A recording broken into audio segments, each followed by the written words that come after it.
शादी होती है, हर परिवार में ऐसा होता है, शादी होती है तो शादी के समय आपने देखा होगा, मैंने बहुत बार देखा है कि हमेशा एक अंकल जी होते हैं तो कोने में बैठ जाते हैं और अपना छोटा सा दरबार लगाते हैं कि नहीं?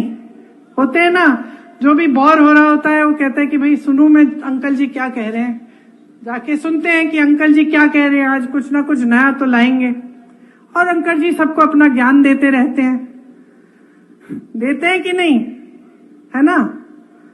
अब आप बताओ, एक दिन अगर आप ऐसे एक शादी में या कहीं भी आप चाय की दुकान में बैठे और एक ऐसे ज्ञान देने वाले अंकल जी बैठे हों और वो कह रहे हैं सबको कि सावधान हो जाओ, अब जब सरकार आएगी ना कांग्रेस की तो एक्सरे की मशीन लाकर तुम्हारे घरों में जो बक्से पड़े हैं और जो घरों में तुमने छोटा अपना बचत अपनी की हुई है या तुम्हारी महिलाओं के जो मंगलसूत्र हैं उसको एक्सरे से निकाल के ये सरकार चोरी कर लेगी और किसी और को दे देगी।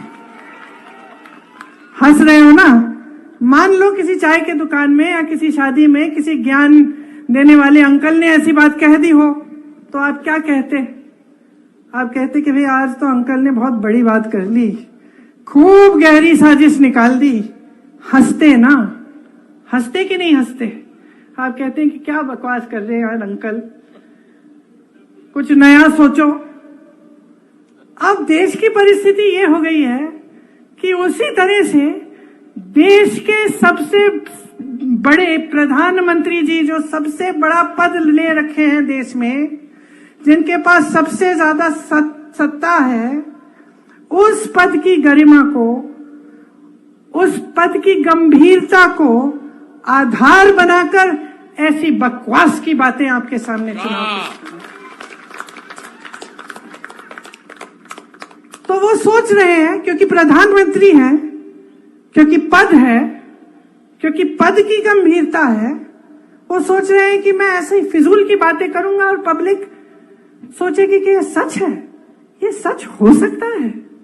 आप सोचिए, ये सच हो सकता है कि कोई ऐसा राजनीतिक दल सरकार बनाएगा जिसमें एक्सरे लेके आपके घर के अंदर घुसकर आपके गहने निकाल के किसी और को दे देगा?